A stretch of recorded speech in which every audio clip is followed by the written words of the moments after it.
Part 5. Penampakan sosok dua pria korban kecelakaan kereta api. Aku ingat hampir 1 bulan sepulang dari praktek kerja lapangan di kampusku. Aku sempatkan untuk refreshing, yaitu memancing. Pada waktu itu, aku memilih spot mancing di bawah rel kereta api. Walaupun aku tahu rel kereta api tersebut angker, tapi aku nggak begitu takut. Karena banyak orang yang memancing, dan tempatnya pun dekat dengan jalan raya. Cuma untuk pulangnya aja, aku harus melewati kebun kosong, yang gak ada penerangan lampu sepanjang 400 meteran. Aku memancing pada malam hari, karena banyak yang strike pada malam hari. Orang yang memancing pun berpindah-pindah, dari mulai bawah rel, atas jembatan, hingga di bawah jembatan kali. Letaknya pun nggak jauh dari rumahku, sekitar 1 kilometeran. Malam itu aku janjian dengan temanku, Teddy, adalah teman SMP ku. Dia tandem mancing, hampir setiap mancing pasti ada dia. Hingga sampailah Teddy di rumahku. Kita pun berangkat dengan sepeda karena dekat, dan lebih aman ditinggal ketimbang kita harus pakai motor. Setelah sampai di tempat di mana kali jembatan rel kereta api, mulailah kita sibuk dengan kegiatan masing-masing. Walaupun kita memancing berdekatan, aku sama temanku nggak pernah ngobrol apa-apa. Kita semua fokus dengan joran pancing yang kita pegang masing-masing. Aku pun pindah ke bawah rel kereta api, sedangkan Teddy, temanku, fokus ke samping bawah rel. Aku ingat di sana ada 3 pemancing. Aku, Teddy, dan pemancing lain yang di bawah rel. Aku bersama pemancing tersebut. Setelah beberapa jam kemudian, si pemancing pun meninggalkan aku, dan aku sendirian di situ. Nggak lama kemudian, ada seorang yang datang. Dia sendirian, dan nggak bawa alat pancing seperti pada umumnya. Tapi pada waktu itu, aku nggak merasa ada hal yang ganjil. Cuma ketika aku memperhatikan wajah pucatnya. Dia seorang laki-laki yang memakai pakaian agak lusuh. Aku pun tetap berfokus dengan memancingku. Aku tawarin roti, rokok, dan air minum. Dia hanya diam saja di sampingku. Tapi aku nggak berpikir macam-macam, karena ada temanku di seberang kali. Karena aku fokus memancing, aku nggak tahu kapan orang tersebut meninggalkanku. Di sela-sela memancing, aku sempatkan melihat temanku apakah dia sudah dapat ikan atau tidak. Gak lama kemudian, Teddy, temanku, didekatin sama seorang pria. Dan pria itu berbeda dengan pria yang berada di sampingku pada waktu itu. Setelah hampir 4 jam, aku mancing. Aku pun memutuskan untuk nyamperin temanku. "Tumben dia gak ngangkat," ucapku. "Iya nih, padahal tadi ada yang mancing dapet loh," jawab Teddy. Setelah ngobrol panjang lebar, aku ngomong sama dia. "Kayaknya tadi kamu ngobrol asik banget. Sama siapa, Ted?" tanyaku. "Ngaco ah, siapa juga yang ngobrol?" jawab Teddy. Aku benar-benar kaget pada waktu itu. "Dah, aku lihat sendiri kamu ngobrol kok," tanyaku lagi. "Sumpah, enggak," jawab Teddy. "Terus yang aku lihat siapa?" Dalam hatiku aku bertanya-tanya. "Kamu tuh yang mancing, ada yang nemenin," kata Teddy. Aku paham yang Teddy lihat itu pemancing sebelum aku di bawah rel. Iya, tadi ada yang mancing di situ. Terus aku mancing bareng, tapi nggak lama dia pergi kok. Kita pun mulai merapikan alat pancing kita masing-masing, dan segera berjalan kaki menuju sepeda kita yang terparkir di sekitar aku memancing. "Nggak ada, aku cuma lihat orang mancing sebelum kamu," kata Teddy sambil berdiri kencing di semak-semak dekat rel kereta api. "Nah lo, terus yang di sampingku tadi siapa? Terus yang ngobrol sama temanku itu siapa?" Dalam hati, aku yang benar-benar gak mengira dengan kejadian tadi. Siapakah sosok 2 orang yang mendekati aku dan Teddy?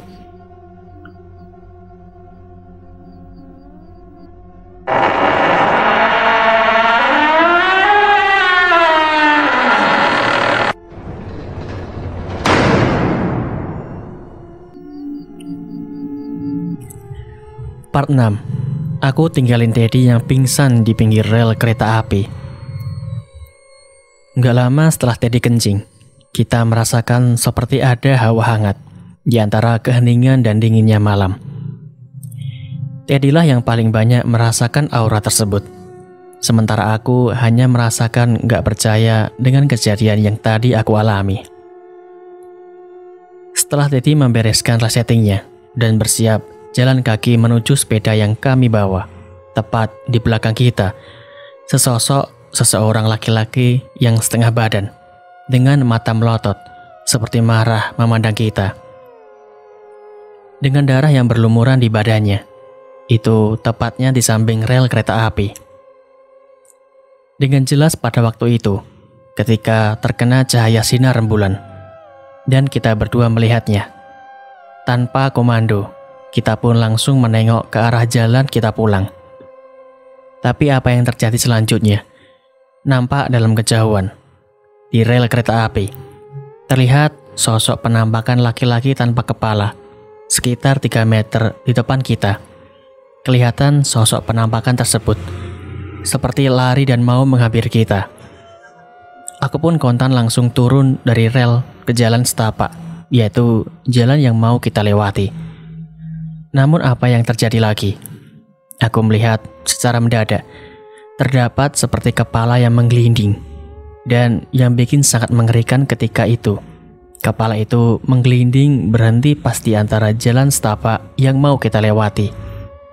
Serta posisi kepala itu berdiri tegak dengan potongan leher di bawah, mata yang melotot, serta darah yang masih terlihat di sekitar kepala tersebut. Tanpa sepatah kata yang keluar dari mulutku, aku lari sekencang mungkin, sementara Teddy di belakangku. Setelah hampir 500 meter aku berlari menuju jalan, aku pun menengok ke belakang dan ternyata Teddy nggak ada di belakangku. Aku pun nggak tahu di manakah Teddy. Apakah dia lari berbeda arah denganku? Setelah aku lari dan minta tolong, aku bertemu dengan anak-anak. Kalau aku tebak kira-kira mereka masih kelas 2 atau kelas 1 SMA. Mereka bertiga masih nongkrong di jalan gang desa. Aku pun minta tolong kalau temanku ada di situ, dengan kata-kataku yang masih gugup dan tergesa-gesa. Mas, minta tolong mas. Ayo mas, tolong mas. Pintaku dengan gugup. Terlihat wajah mereka bingung dengan permintaanku. Kenapa mas? Jawab salah satu pemuda itu. Teman saya di sana mas. Ayo mas, tolong mas. Pintaku lagi. Salah satu pemuda malah terlihat gak mau menolong aku. Mungkin aku mau menjebak kalau mau berbuat jahat sama mereka. Tapi dengan melihat wajahku yang keringetan, ngos-ngosan karena lari, serta seperti ketakutan, akhirnya mereka pun memutuskan menemani aku untuk menemui Teddy, temanku. Pada waktu itu dalam pikiranku, Teddy mungkin lari tetapi berbeda arah denganku. Aku pada waktu itu fokus untuk mengambil alat pancing aku, sepeda, dan tentunya keberadaan Teddy temanku. Setelah hampir sampai di tempat di mana aku dan Teddy melihat penampakan, aku sempatkan untuk melihat ke bawah. Kali aja penampakan kepala menggelinding itu masih ada. Sementara aku fokus melihat ke bawah, salah seorang pemuda yang menolong aku melihat seseorang yang terkapar di pinggir rel kereta api. Aku yakin itu Teddy. Cuma pada waktu itu, terlihat di samping Teddy sesosok penampakan makhluk setengah badan, justru malah mendekati Teddy. Aku belum melihat pada waktu itu karena masih fokus melihat ke bawah. Pemuda yang menolong pun belum melihat dengan jelas siapakah sosok makhluk selain Teddy. Setelah dia jalan mendahului aku, dan aku pun melihat posisi di mana kita melihat penampakan. Dan setelah beberapa meter kemudian, pemuda itu lari. Setan! Teriak salah satu pemuda tersebut, mengakibatkan teman-temannya pun ikut lari. Pada waktu itu, aku gak ada pilihan selain lari. Kenapa penampakan itu masih ada dan menyeberang rel mendekati di mana Teddy pingsan? Ucapku dalam hati sambil meredam rasa takut, kaget, sampai marah kepada pemuda yang tadinya mau menolong justru malah lari. Aku lihat sosok makhluk setengah badan, Mas. Jawab salah satu pemuda ke aku. Aku pun diam. Bingung mau ngomong apa lagi. Aku hanya bisa pasrah. Pada waktu itu, aku benar-benar kayak mau nangis. Karena aku meninggalkan temanku untuk kedua kalinya. Aku juga lihat seperti mendekati orang tidur di rel itu. Tambah temannya dari pemuda yang menolong aku. Sepertinya pemuda yang satunya lagi nggak melihat apa-apa karena dia hanya diam. Dan waktu kita lari pun dia di belakang seperti bertanya-tanya kenapa pada lari. Aku berdoa, semoga Teddy selamat dan semoga nggak ada kereta yang lewat. Aku takutnya kalau ada kereta yang lewat. Soalnya jarak dari Teddy pingsan dengan rel kereta api nggak terlalu jauh. Aku takut kalau keserempet dia bisa tewas. Gak lama kemudian si pemuda yang menolong aku pun berusaha minta tolong kepada warga desa. Aku lari ke desa mengikuti pemuda itu. Setelah beberapa menit kemudian, kita pun ke sana bersama dengan warga desa. Bahkan mereka pun ada yang membawa senter untuk penerangan. Kali ini aku gak begitu takut karena ada sekitar 7 orang, termasuk aku dan 3 pemuda yang tadinya menolong aku. Setelah kami berjalan menuju tempat di mana Teddy pingsan, aku dan ketiga pemuda itu terkaget-kaget karena si Teddy sudah gak ada di tempatnya lagi. Orang-orang yang mencarinya pun menyenterkan sinar senter tersebut ke tengah rel. Mungkin aja pingsan di tengah rel. Aku stres pada waktu itu. Semua orang pun mencari keberadaan temanku. Kebetulan 3 pemuda itu yang menjadi juru bicara perihal temanku dan penampakan yang terjadi karena aku masih syok hanya diam. Selang beberapa menit kemudian, otakku sudah mulai berpikir. Aku mengambil handphone dan aku miss call ke nomor telepon Teddy untuk mencari keberadaan Teddy. Dan terdengar HP yang berbunyi. Kita saling berhadapan menatap wajah satu sama lain dengan wajah cemas. Dan kemudian mencari letak di mana suara tersebut. Ternyata Teddy pingsan tepat di mana dia kencing di sekitar alang-alang, berjarak sekitar 3 meter dari tempat di mana dia pingsan sebelumnya.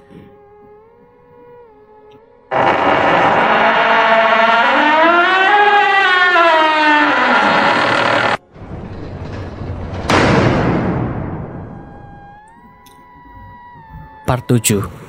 Akhirnya ditolong warga. Setelah keadaan menjadi kondusif, kita pun diarahkan ke Pak Roni, warga sekitar. Sebenarnya di samping jembatan rel kereta api di situ, ada satu rumah warga. Tapi entah kenapa, orang di rumah tersebut enggan menolong atau melihat kejadian yang aku alami.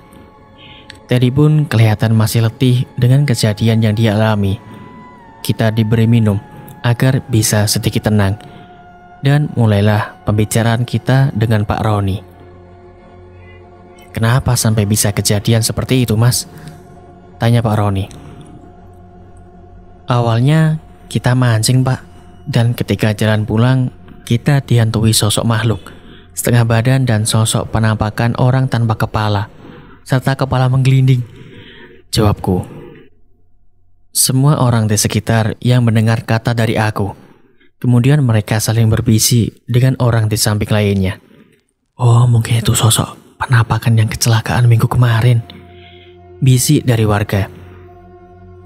Apa emangnya ada, Pak, yang kecelakaan kereta lagi? Imbuhku. Ada, Mas. Kenapa kau nggak tahu? Malah korbannya 2 orang. Jawab warga. Mulailah badanku lemas mendengar pernyataan dari warga. Aku pun menjadi langsung teringat dengan orang yang mendekati aku dan Teddy ketika mancing. Apa ciri-cirinya kulitnya agak hitam? Rambutnya sebahu dan agak kurus ya, Pak? Tanya aku kepada para warga. Sementara Pak Roni masih bingung dengan kejadian kita. Iya benar, Mas. Itu salah satu korbannya yang sampai kebelah jadi 2. Jawab warga. Semua warga terdiam sambil memandang kita berdua dengan penuh tanda tanya. Kemudian Pak Roni bertanya kepadaku. Sebenarnya saya mancing di bawah rel. Terus ada seseorang yang mendekati saya, tapi dia hanya diam. Wajahnya agak pucat, Pak, jawabku. Terus teman saya juga dideketin, tapi dia nggak melihat. Cuma saya melihat, imbuhku. Berarti dia nggak ganggu? Tanya Pak Roni. Enggak, Pak, jawabku lagi. Terus kenapa kok bisa mengganggu sampai segitunya? Di sini nggak terlalu angker, Mas. Yang angker tuh sono, kebun kosong dekat kebun tebu. Tanya Pak Roni. Aku paham apa yang dikatakan Pak Roni tentang kebun itu. Dan terpaksa aku pun bilang kalau Teddy yang kencing sembarangan. Teman saya kencing, Pak. Dan gak lama kemudian penampakan itu muncul dari belakang samping kita. Ngakuku. Oh, bener aja kalian bisa sampai dihantui sosok penampakan orang yang kecelakaan kemarin, kata Pak Roni. Apakah kalian tahu tentang teman kamu yang pingsan itu di mana? Ia pingsan pas di mana beberapa potongan jasad korban kecelakaan itu tergeletak di situ. Hah? Kataku dan Doni sambil melongo. Dalam hatiku, Teddy berarti kencing, tempat di mana jasad korban tewas kecelakaan kereta api. Terus kenapa bisa pindah pingsan, Mas? Tanya beberapa pemuda yang menolong kita, dan Pak Roni memandang wajah Teddy. Saya masih sadar, Pak. Sebenarnya saya tidak kuat berdiri karena ketakutan, jawab Teddy. Tapi setelah memastikan lagi untuk melihat sosok penampakan hantu yang setengah badan itu masih ada dan seperti terlihat marah. Mata melotot dan berlumuran darah. Baru aja saya nggak teringat apa-apa, imbuh Teddy. Kemudian saya melihat dan mendengar anak kecil menangis. Tambahnya lagi. Oh, ada kaitannya. Saya tahu itu, kata Pak Roni lagi. Aku semakin penasaran dengan Pak Roni. Apa kaitannya tersebut? Apa aku benar-benar letih, lelah, dan seperti nggak percaya ini terjadi lagi sama aku? Beberapa warga pun ada yang mulai pulang meninggalkan kita di rumah Pak Roni. Sedangkan aku melihat jam di dinding rumah Pak Roni sudah menunjukkan pukul 1:30 malam. Ditambah lagi dengan kebingungan aku bagaimana aku pulangnya. Untuk pulang, aku harus melewati kebun kosong dan tentunya menyeberang rel lagi.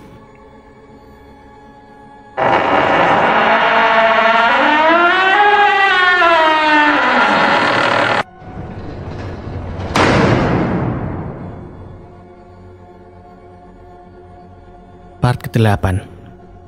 Penampakan dan suara tangis anak kecil. Aku dan Teddy akhirnya memutuskan untuk pulang. Aku sengaja menelpon adikku untuk menjemput aku di rumah warga, karena aku yakin dalam hatiku teror ini bakalan berlanjut. Apalagi Teddy kencing di jasad tewasnya korban kecelakaan kereta api. Yang lebih ngenes lagi, teleponku nggak diangkat sama adikku. Aku anggap wajar karena sudah malam dan pasti adikku sudah tidur. Dengan muka tembokku, aku minta diantar sama warga dengan alasan masih syok dengan kejadian tadi. Akhirnya Pak Roni dan 2 warga lainnya pun ikut mengantarku. Aku senang banget pada waktu itu. Tapi ternyata Pak Roni dan 2 warga lainnya hanya mengantar sampai di gang desa. Untuk sampai ke jalan sekitar 300 meter. Dan apesnya, aku harus genjot sepeda dengan dibonceng Teddy. Ya udah Mas, sana hati-hati, ujar Pak Roni dan warga lainnya. Oh iya Pak, terima kasih, kataku sedih. Gimana Ted, kita pulangnya? Tanyaku mangkel. Ya udah, kalau emang kayak gini acaranya, semoga nggak reunian lagi kayak tadi, jawab Teddy pasrah. Dalam hatiku, coba kalau aku pakai motor, mungkin aku udah gaspol 300 meter. Gak sampai 5 detik sampai di jalan. Lah ini naik sepeda. Boncengan lagi. Yang penting kamu jangan sampai pingsan, Ted, pintaku. Iya, santai aja, jawab Teddy. Aku pun mulai mengenjot sepeda dan berdoa semoga nggak ada apa-apa. Hingga tibalah lewat kebun kosong dan itu tandanya rel pun sudah dekat. Dan apa yang terjadi selanjutnya? Ted, kok diem? Tanyaku. Ted, ngomong dong, tambahku. Iya, ini udah sampai ya, jawab Teddy.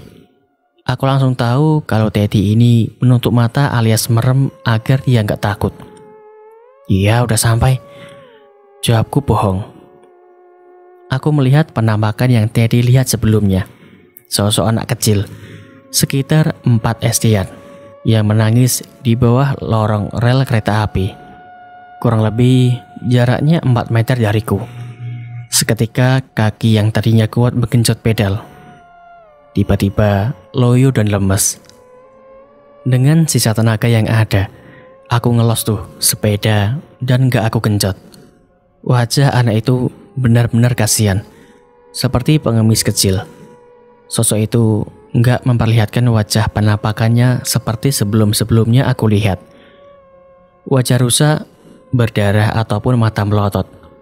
Dia nampak kasihan, tapi namanya penampakan tetap saja aku takut. Malam itu benar-benar dingin dan sunyi, sepi. Cahaya bulan yang tadinya menyinari, kemudian tertutup oleh awan. Benar-benar gelap. Bahkan aku naik sepeda, jalannya pun gak terlihat. Hingga beberapa saat kemudian, Teddy lari mendahuliku yang naik sepeda. Weh, Ted, tunggu Ted, pintaku. Dia lari sangat ketakutan, sedangkan posisiku pada waktu itu belum melewati penampakan sosok anak kecil itu. Sedangkan jarak untuk sampai ke jalan sekitar 120 meteran. Tapi aku merasa kalau jarak itu benar-benar jauh.